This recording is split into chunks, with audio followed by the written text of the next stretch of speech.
Hey there, Banditos. Welcome to the latest episode of the Dollar Bin Bandits, where, as always, we fling open the doors of your local comic book shop and bring you interviews with your favorite comic book creators of yesterday and today. I'm Joe Marcello. I'm Mike Farah. And you're not seeing things. The two of us are here together presenting another one of our interviews. And it's actually one that we are in together. And we're talking to none other than Peter Bagge. Peter has got a pretty amazing career, uh, focusing more on, I would say, underground comics. And he's also had a chance to work for Marvel and DC over his career.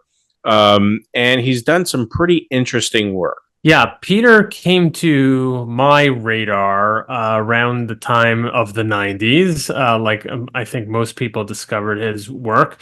And it was really in those Fantagraphics books, such as Neat Stuff and especially Hate, which was his long-running series that really kind of captured the zeitgeist of the moment, the sort of Gen X kind of 90s feel.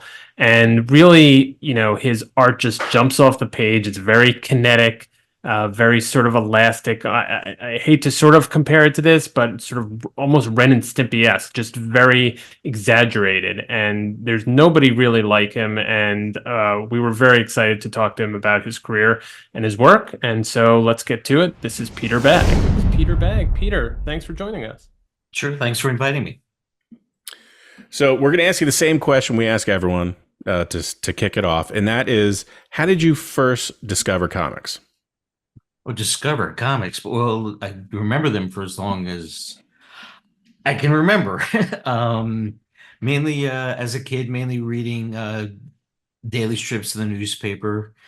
Then later on, Mad Magazine was a big influence. I also do remember too. I remember due to a neighbor of ours, the older brother of a friend of mine, he had all of the first Marvel comics, the Stan Lee, Steve Ditko, Jack Kirby comics, and I really enjoyed those. But after that though, I never got that much into mainstream superhero comics. For me, it was always the funny stuff, Mad Magazine, later National Lampoon, and then of course later Underground comics.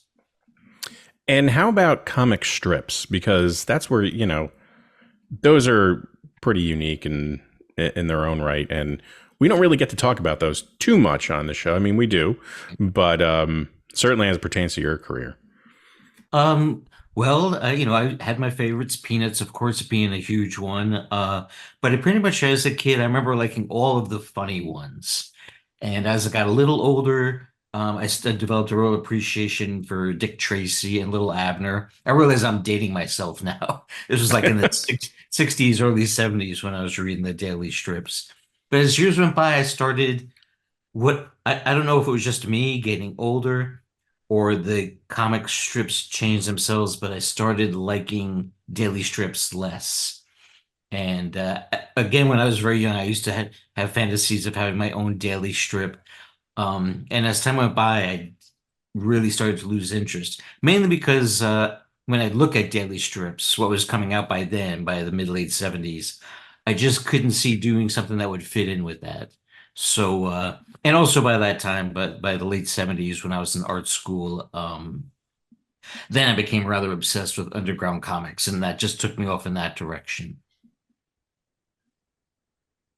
Makes And sense. so you made mention you started at SVA, but then dropped out after a few semesters, I understand. Is that right? Yes. Yeah. Yes.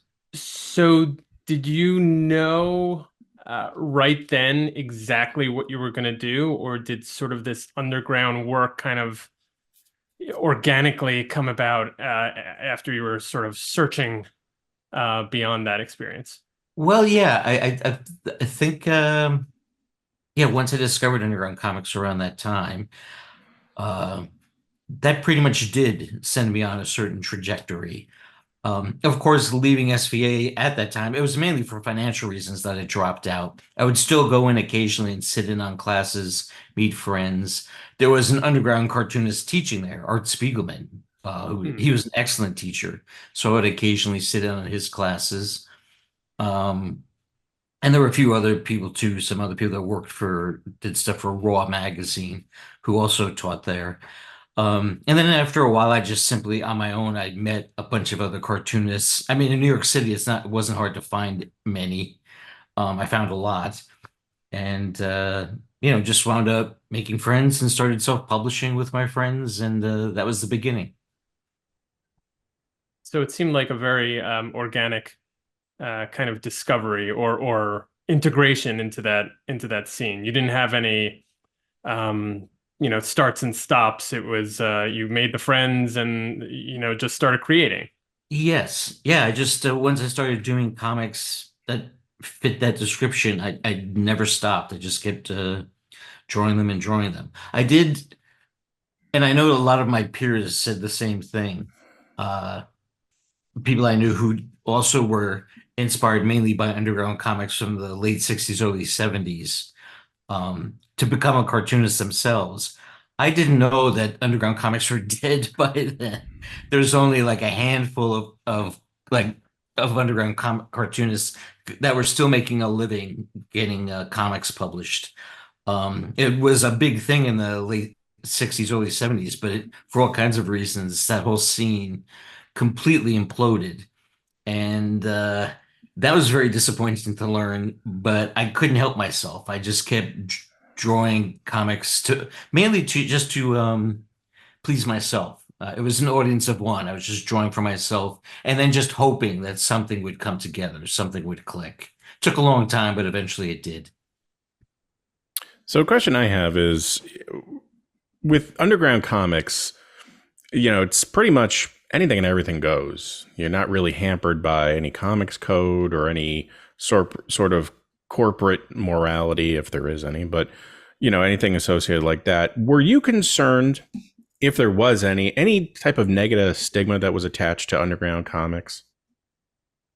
Well, of course there was, not it was they obviously weren't for everybody, but it was I was living in, like I said, I was living in New York City, uh, and I was surrounded by mainly by people who, because of going to the art school, I knew an awful lot of people and run into a lot of people who are more associated with the fine art world.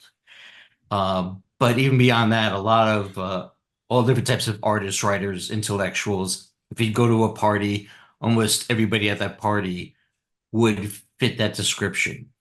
And I can remember Robert Crumb telling me he had the same exact experience at that time when you would go to a party and you told people that you're a cartoonist or you want to be a cartoonist, they would always tell you, at least amongst these types of people, they would always tell you one, that Doonesbury was their favorite comic. And I wasn't crazy about Doonesbury, but they would always tell me that. To them, there was Doonesbury and then there was everything else. And then they'd always ask me why Nancy was still in the funny pages, the comic strip Nancy. They all hated it. For some reason, Nancy drove all these people crazy. And I kind of liked Nancy. So I was kind of at odds with all these people that I was routinely meeting in that regard anyway. Was there a comic at the time that really kind of lit a fire under you that inspired you to do what you do? Well, more than anything else, it was just reading Robert Crumb's comics, especially his solo comics. I loved how he would take the comic book format, the traditional comic book format, and just treat it like a blank canvas. Like it was all him from cover to cover. Wrote and drew everything. There were no Twinkies ads, no Daisy BB gun ads. It was just all him. And that was part of it, the way he formatted it. To me, that was perfect. Of course, it was a long time before somebody else would publish me doing something like that. I had to self-publish it first. But to me, that was the perfect thing to do, is to just take the comic book format and just go nuts with it. But I also loved Robert Crumb's art style and his sense of humor. And there were many others too. He was by far my favorite, but I also loved Bill Griffith and Gilbert Sheldon and Eileen Crumb. There were several others that were my favorites.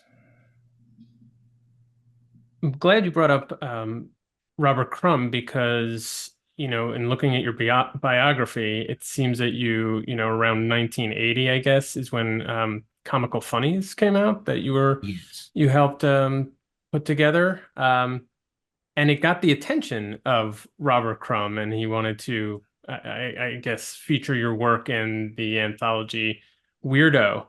Right.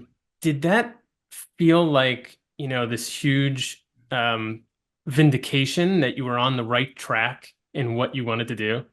I suppose the reason it got his attention is because I sent it to him. I sent everything I drew, I was sending to him because when Weirdo magazine, which again around that time when it first started coming out, there was a mailing address in there. I mean, it was a PO box, but I was shocked to see that I could write to him.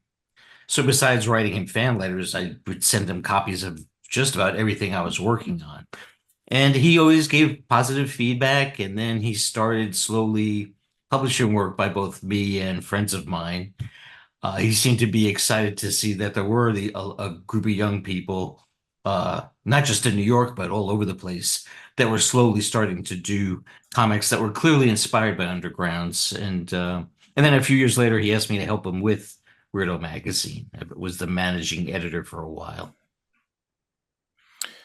So in doing my research on you and your art, I'm fascinated by the style of artists, and certainly familiar with Crumb's style, and how did you get to yours is basically what it boils down to. Yeah, well, there was no one artist that I really tried to draw just like. But especially when I would look at earlier work of mine, I could really see where some influences came. It's not always obvious to other people, but Charles M. Schultz was definitely an influence. A certain face when Lucy and Linus would yell at each other. If I'm reading an old Peanuts comic and they're yelling at each other, I see where I got that from. I really see my drawing style in that, and also the way people speak. The dialogue, the patter. I really picked that up from him. And again, while it's not obvious, there's quite a bit I picked up from not just Robert Crumb, but his wife Aileen Crumb, especially when it comes to storytelling. And then there was just a lot of the mad artists, the more cartoony ones, Don Martin, Paul Coker Jr. He was a huge favorite of mine, and Sergio Arangonis, Al Jaffe. Those are all my favorites. I would sort of make a half-assed attempt at copying them. But like I said, I never diligently tried to draw just like somebody else, Well, usually I'd be discouraged when I tried to copy somebody else, I'd immediately be aware of how terrible I was. And it's like, no, I'll just draw what's in my head. What was your preferred method of creating? Was it like just pencil on paper or, ink or what have you?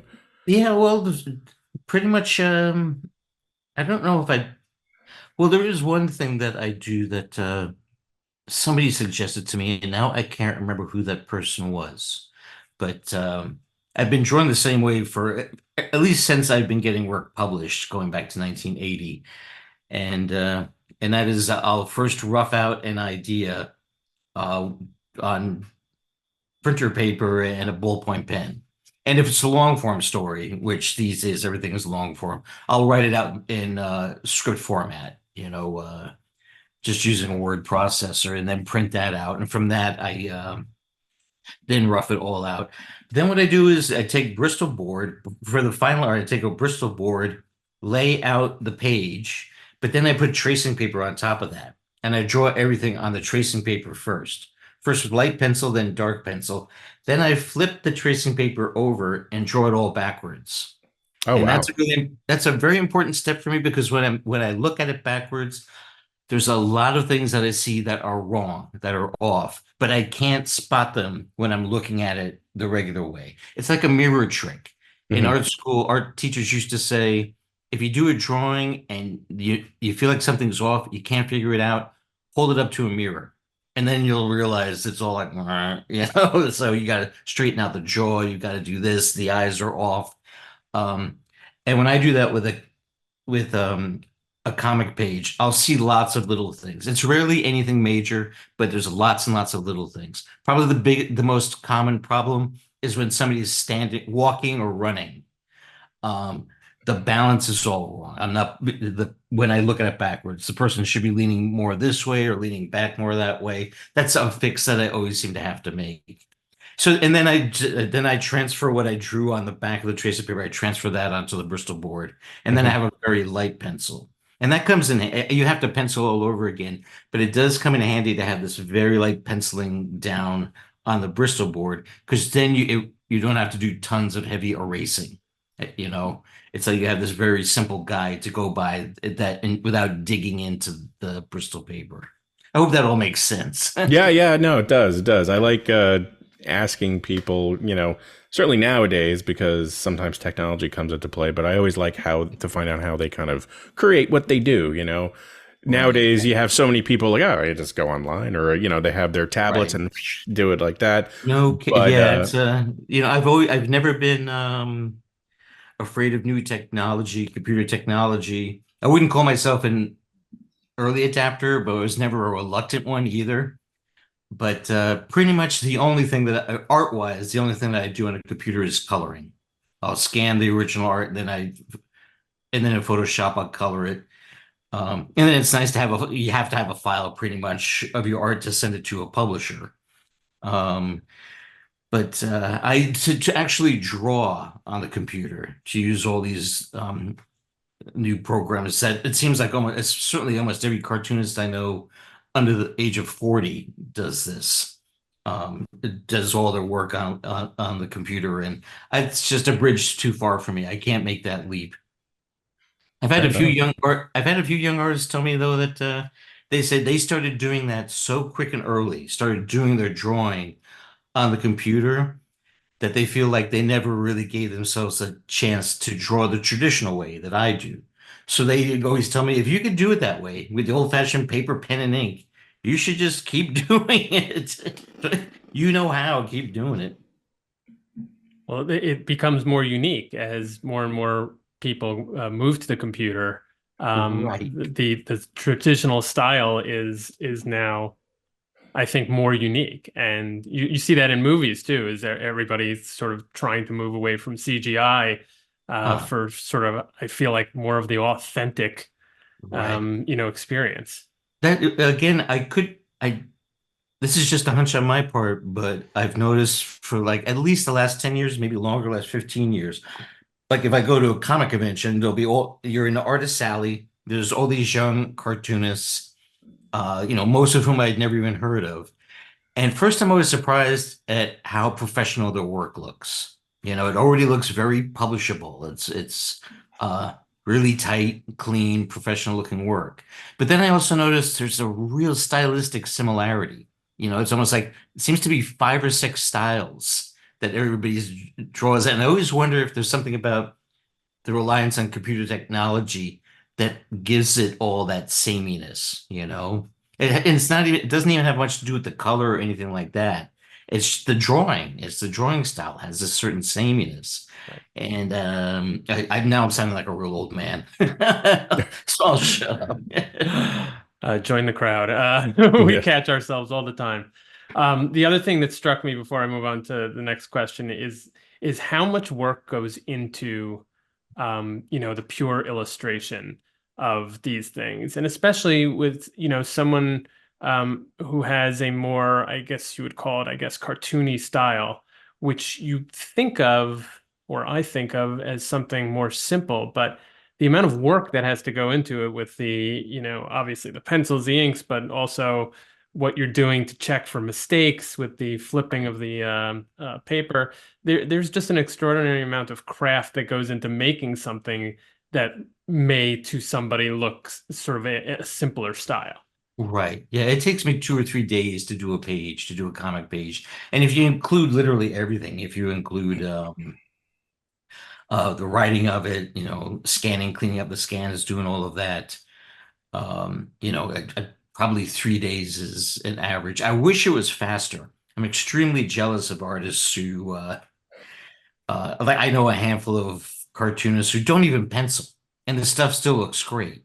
It's usually as they're cartoonists that have a simple style, but it's amazing how they could so easily capture what's in their head onto paper. And yeah, and I'm very jealous of that. But it's always I can't come up with any shortcuts. It still takes me the same amount of time to make something look halfway decent.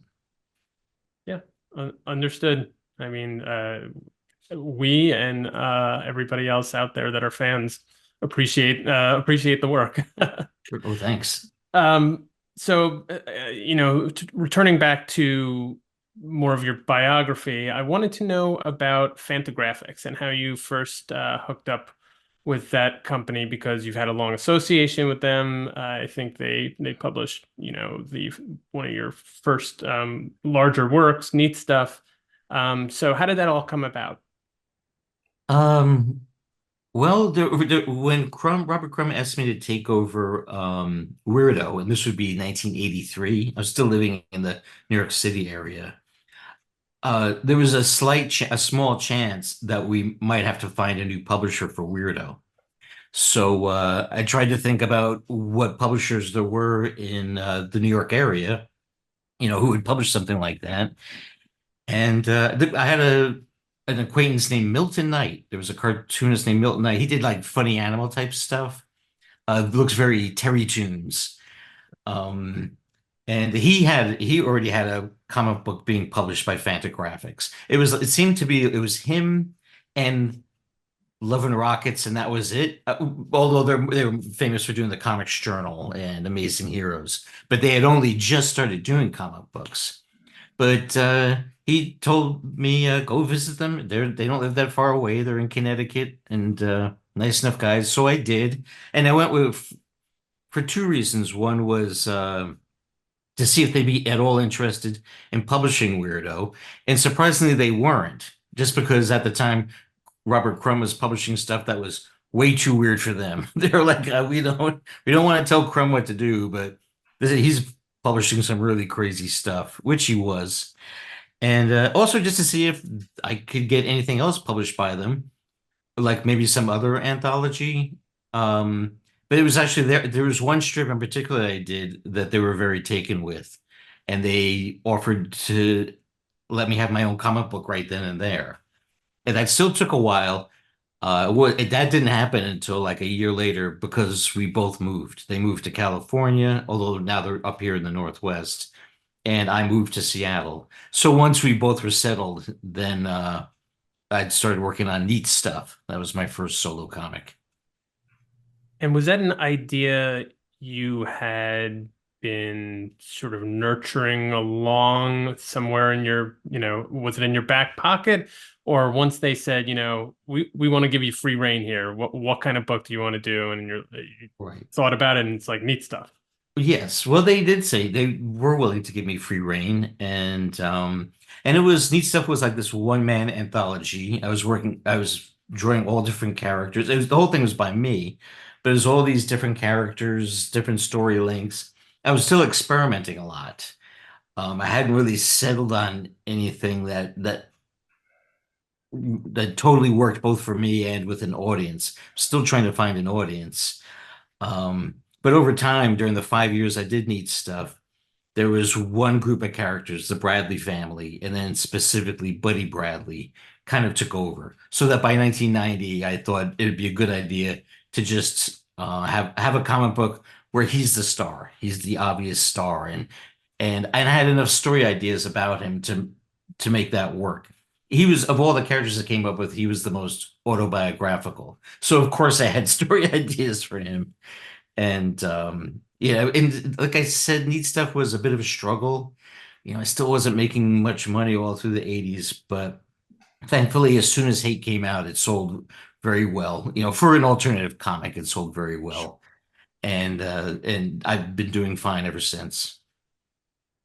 I think you presumed my next question, which was about Buddy Bradley and, why that character you decided to choose, to base hate on, and then also, which you basically answered, but why do you think that character and specifically Hate, the comic book, resonated in such a way that it increased readership. It got all kinds of accolades. In some ways, I've heard people say, and I sort of agree, it's kind of the seminal alternative comic of the 90s. What was it about that transition from Neat Stuff to Hate that you think really resonated? Well, I already saw while I was doing neat stuff that as time went by, the stories that I would do with both the Bradleys and specifically Buddy Bradley resonated the most with the readers. And there was one story in particular that I did. It was like a neat stuff #9, where I dedicated the entire issue to one long story starring Buddy Bradley. And I was nervous about that, to dedicate an entire issue to this one character, this one story. But I also had Buddy Bradley do and say certain things that came out of my own life, but it was things that I wasn't proud of, you know. So I really thought that people were going to think that they would put two and two together and think that I was a jerk. It's like, oh, you did this. Oh my God, I don't want to know you. But instead, uh, people just said they related. It was specifically those things, those vulnerable, stupid, embarrassing things. It was particularly those things that the readers loved. It turns out they all related to him as well. Even female readers related to Buddy Bradley. So I thought, okay, well, that'd be a smart move to focus more on him. And he also was always like, in 1990 when I started it, I was 32 years old. And by then I was married with a kid, owned a house. I was, living this typical middle-aged married guy life. But I had a feeling that people would probably relate more to somebody who is younger and single. And also, like I said, the Buddy Bradley stories in Hate, they were based on me and my own experiences for the most part. But I always made him 10 years younger than me because I like that distance. You create that distance, whereas something awful happens to you now, it's not funny. But 10 years later, it's pretty funny. So I like creating that distance in time. But I also think it was a pretty smart move to have it take place in the present. So I'm drawing a character that's based on me 10 years ago, but it still had to take place in 1990. And I'm living in Seattle, so I just stuck him in Seattle. And then all of a sudden Seattle became a thing, became a brand, even though I'd never anticipated that at all, but didn't hurt. Yeah, in some ways, it seems like it kind of met the moment, right? Or there was some serendipity of, what you were writing and drawing about and what was Yes, happening in the general right, zeitgeist, so to speak. right. And that wasn't all a positive, I have to say. There were some people who told me I always avoided Hate because they just assumed I was jumping on a bandwagon. Hmm. And so there were a lot of people who didn't read Hate, because they heard, oh, this is supposed to speak to me. Who the hell is this guy? Nobody speaks for me. So it's hard to say how much that was a positive or a negative. It certainly led to a lot of press. It made it easy for, journalists it gave them a hook, you Hmm. know. Hmm. And to this day, that's what, the Seattle Gen X, et cetera, et cetera. It's always in there. Right. So, in your career, you had a chance to work for DC, Marvel, and Dark Horse. And I know early on when we spoke, you mentioned that you weren't too interested in the regular superhero type stuff. But Right. having worked for these three, big comic book publishers, did you ever want to kind of do more of a air quote mainstream style comic? Well, to back up, I never in a million years thought I'd be doing anything, especially for Marvel or DC. But all through the 90s, I did well. And they would pay attention to sales. And especially, there was sort of a crash around 1993 that mainly affected mainstream comics because there was this collector bubble, you might remember. Yes. And after that bubble, the sales went way down.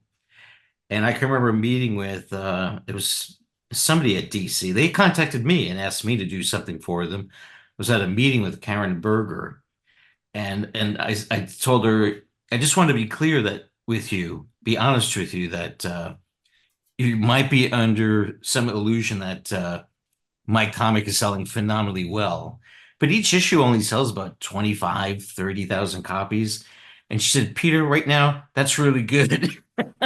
So I was like, okay, sorry to hear that coming from you.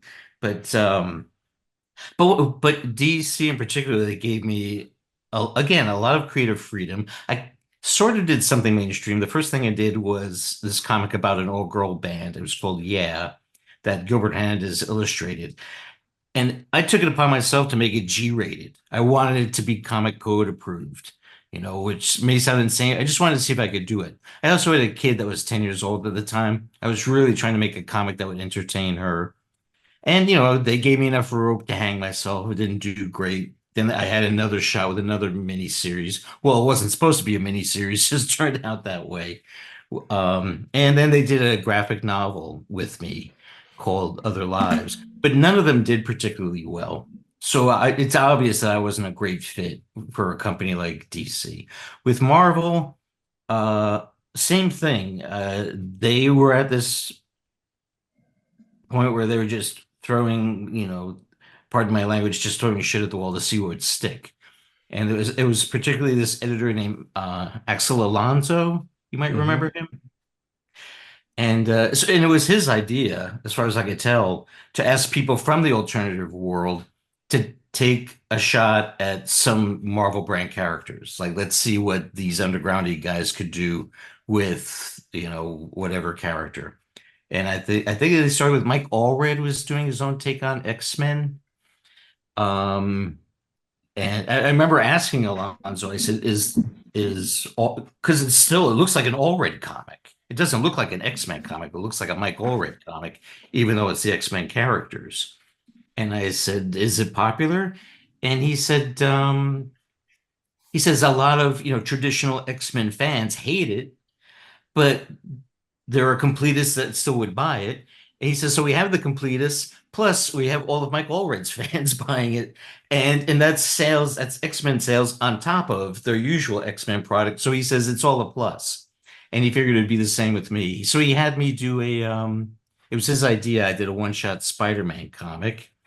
And the logic behind that was the first Spider-Man movie was coming out with Tobey Maguire. This is 2000, I think, 2001. And he said, Pete, we're just gonna flood the market with Spider-Man stuff. Just figure people are gonna walk in anything anything has Spidey on it, they're gonna buy it. Yours would be just one more of a bunch of Spider-Man comics. Nobody's gonna confuse it with it'll be an obvious one shot. Again, he gave me total creative freedom. They were they were super obvious rules, no frontal nudity, no swearing, things like that. But other than that, he gave me an incredible amount of freedom. And it sold well enough that he wanted me to keep doing it. It took a long time for them to publish it, but I immediately followed that up with a Hulk comic because a Hulk movie was coming out. Ang Lee's version of it. Yeah, that went over like a lead balloon. Yeah. But that was his plan, was to then, if there's going to be an Iron Man movie, do an Iron Man comic, etc., etc. But by that time, mainly because of the movies, some company, I can't remember which company it was.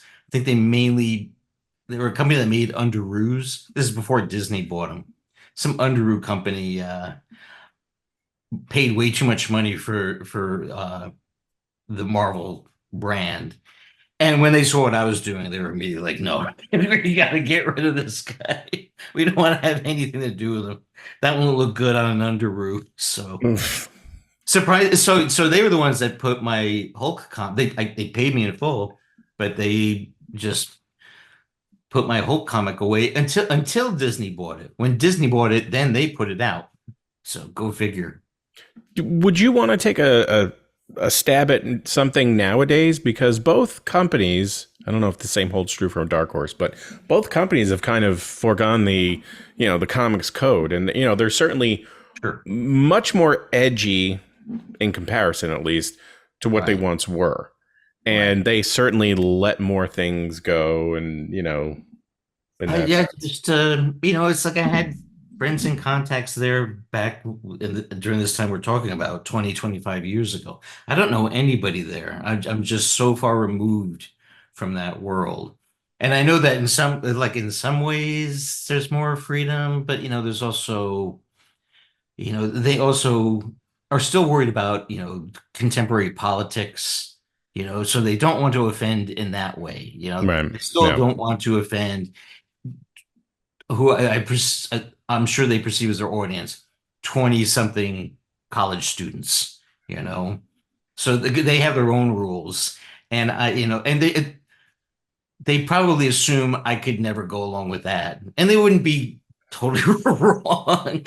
I don't know. It's a tough call. By the way, working for Dark Horse, that wasn't that strange because even though Dark Horse, like back then, they were publishing Star Wars, uh, but they still would put out comics that let independent creators pretty much do whatever they wanted. So working for them felt very much like working for Fantagraphics. I don't remember. I did like three graphic. They started out as miniseries and then became graphic novels. I did 3 books for them, and I don't remember them ever telling me to change anything. So I felt like there was a lot of creative freedom there too.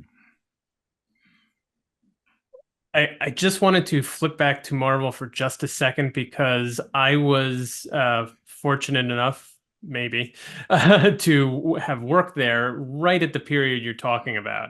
And I Okay. remember well Axel Alonso, and I remember well that period where they were coming out of bankruptcy and they really were so experimental and just trying so many different things. And it must have been, I wasn't in the creative end. In fact, I started in licensing, so it may have been the license of the Underoos that may That have. was you. Yeah, it was me. But yeah, the things that they were doing and the people that they were bringing in, including you, including Mike Allred, and others, was just fascinating to see. And I really wish, for lack of a better term, they can just get weird again, and do things kind of outside of that box. But I do feel like you're saying with sort of the computer illustration, that just things have turned out to be more homogenic, and Yeah. really kind of flattened out. So Right. not anything necessarily for you to comment on. I was just sort Yeah, of sure. reminiscing about Yeah, that no, point. that's interesting. Yeah. Taking the heat for the underwear. We get it. No, it's Right. cool. Yeah. Yeah. Throw it all on me. Go Go ahead. ahead.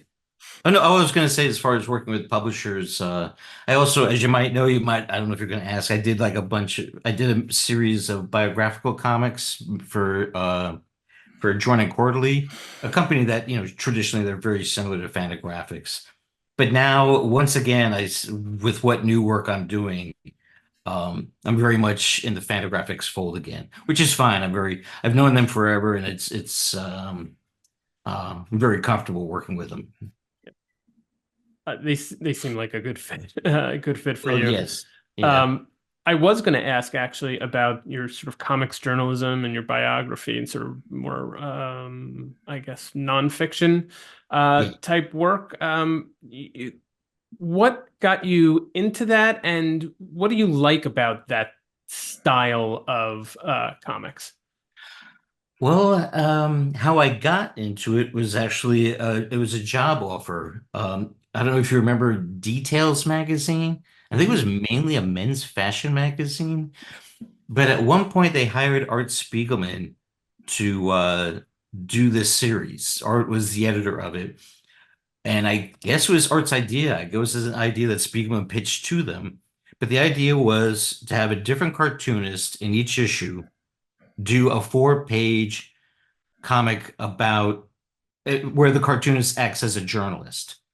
Like I think like one thing that was very weird was they sent Charles Burns to Milan, Italy to cover a fashion show. And he did a comic of it in his drawing style. It was so strange. And they sent me to Aspen, Colorado to cover what used to be an annual thing. HBO used to have an annual comedy festival in Aspen. So I went there and I did this 4-page comic about that. And I enjoyed doing it. I loved everything about that role. I loved playing journalist. I felt pretty comfortable with it.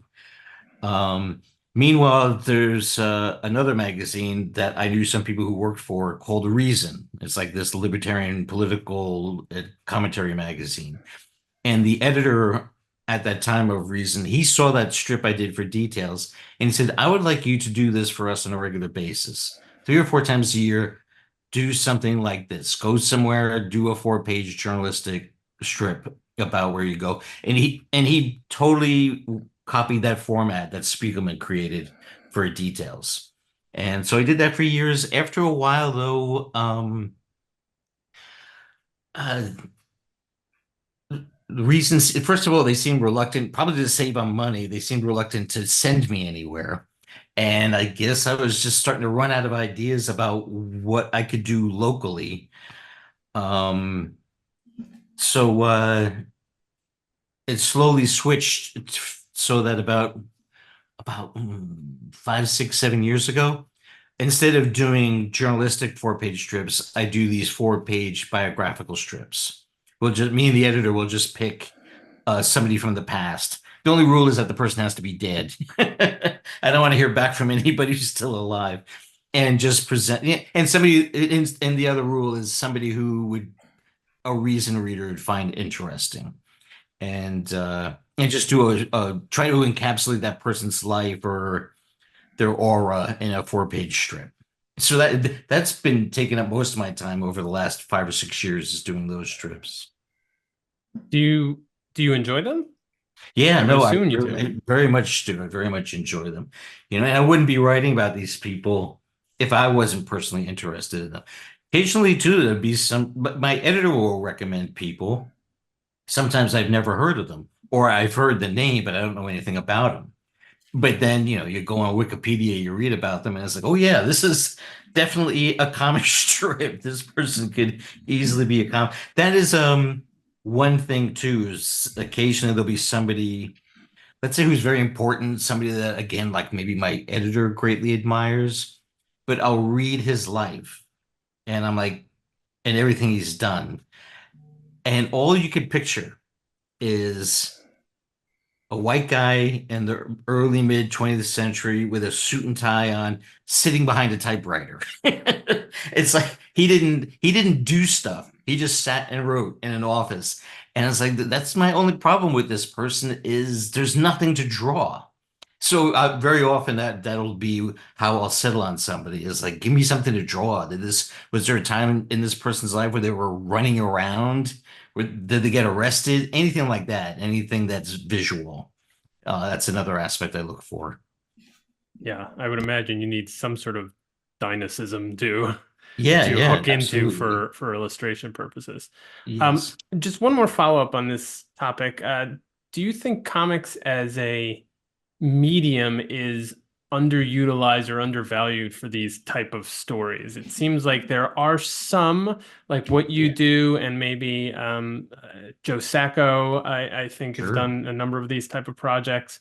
Yes. But people don't think of comics first, and yet I think it's such an evocative way of telling these nonfiction stories.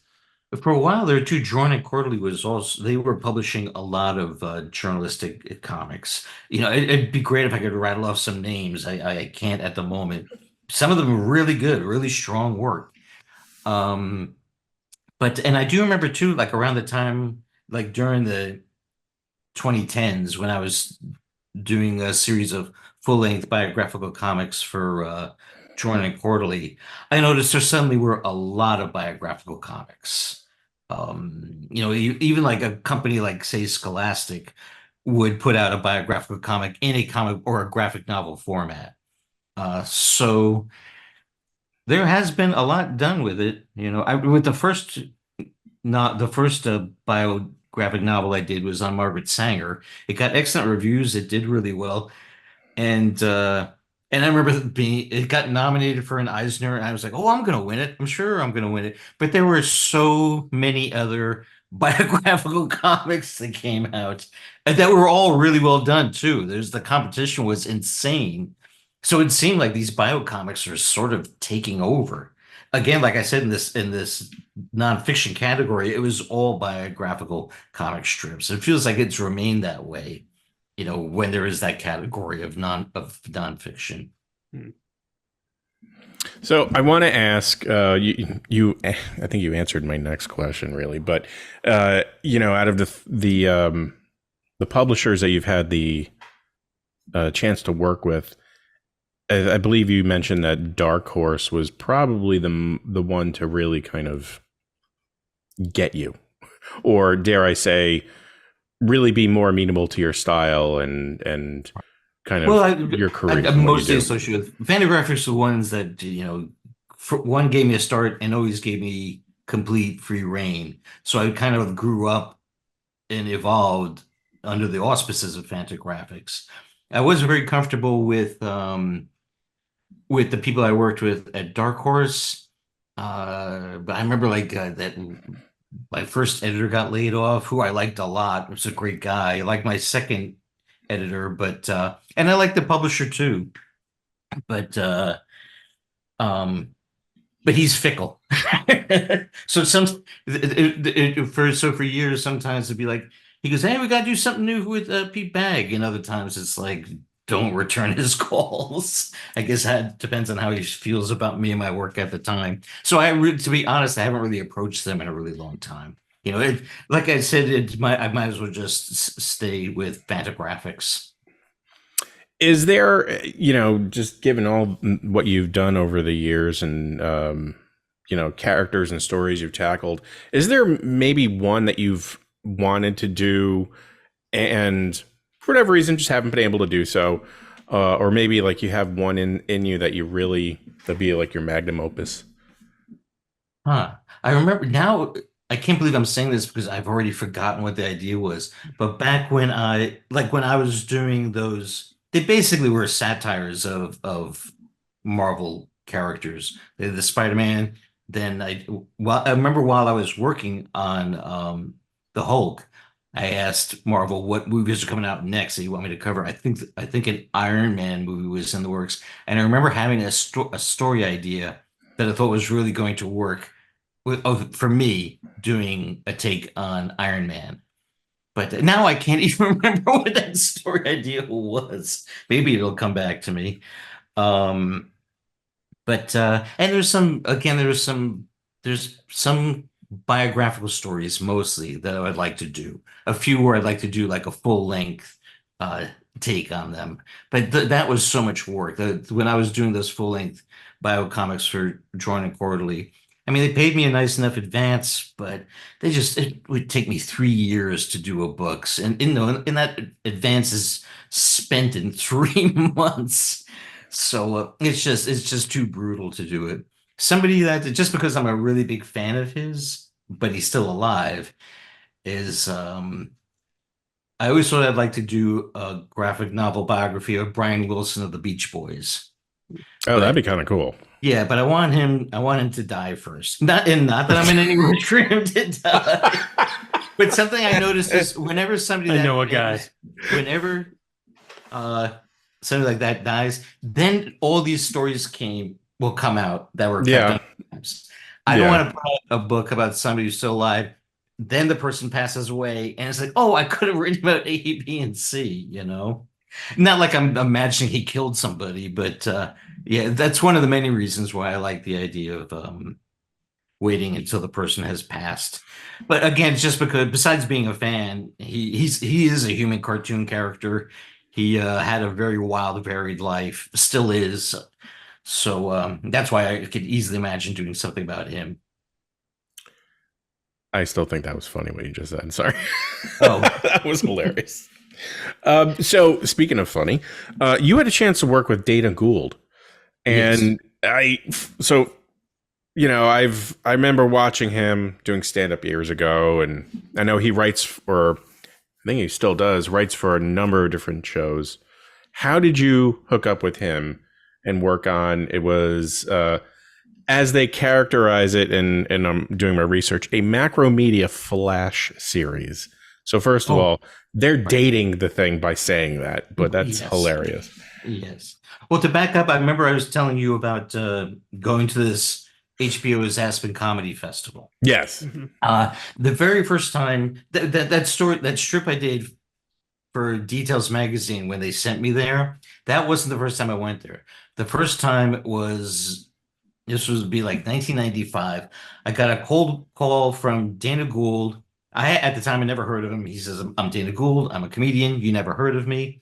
And me and these two other people, Tom Kenny, who is the voice of SpongeBob, Yeah, who also was a working stand-up back then, and Tom Kenny's wife, Jill Talley, they said, the three of us want to, at this HBO Comedy Festival, we want to act out one of your strips. We want to do like a live stage version of one of your comic strips. And they said, we'd love for you to be there, and we'll get HBO to pay away, put you in a nice hotel. It was great. It was, and as soon as I met him and saw his stand-up, loved the guy. He's a fantastic guy. As the Hernandez brothers would say, he's the nicest man in Hollywood. And so yeah, it kept touch off and on with him since then. And I wound up going to it for various reasons. Went to that HBO festival 3 different times. And Dana was very helpful to me too, with like getting some Hollywood development deals, none of which ever turned into a movie or TV show. I'm the king of failed movie and TV deals, but at least there's good money to be made in developing a show that never gets made. But yeah, all of a sudden, I think it was him. It might have been him. Heard about this company called Den. No, it wasn't Den. I'm sorry, Icebox. You're thinking of Icebox. And this was during the dot-com boom, when everybody was throwing money at online content. Their whole idea was to have a website that was all short cartoons, all these short little 3-minute cartoons. And their other idea was, for some reason, they never considered letting a cartoonist or an animator come up with do their own writing. So what they would do is take a cartoonist or an animator and team them up with a professional Hollywood writer. So I got teamed up with Dana Gould, and again, touching on Brian Wilson, this is insane every time I say it, we made a cartoon show about Brian Wilson's father called Rock and Roll Dad. And we had no idea what to do at first, but at the time we were talking about it, we had just seen a bio pick. It's this bio TV movie about the Beach Boys. I remember that. Yes. I totally remember that. Yes, it would have been around 2000. Dana Gould was actually friends with the actor who played Murray Wilson. And we were just talking about not just that performance, but also the personality of Murray Wilson, who was a psycho. He's the typical showbiz dad. He was a monster. But also how funny we thought he was. Because we know you're supposed to hate him, but we thought he was so funny. Like we were saying, there's nothing funnier than a cranky old man. So I said, should we waste our time and pitch to Icebox doing a cartoon show about Murray Wilson? They bought it. Go figure. But then, of course, they went belly up. They paid us. They paid us too much money. They were paying everybody too much money. That's why they went out of business. Fair enough. Yeah. Yeah. No, that's really cool. I mean, it's certainly, given the time, just hearing about how that gets created at that period of time, because I remember during the early 2000s, there being a lot of content out there like that. Like there were websites for all kinds of goofiness. Not that there isn't now, but it was clear that they were just putting stuff out there for the sake of doing so.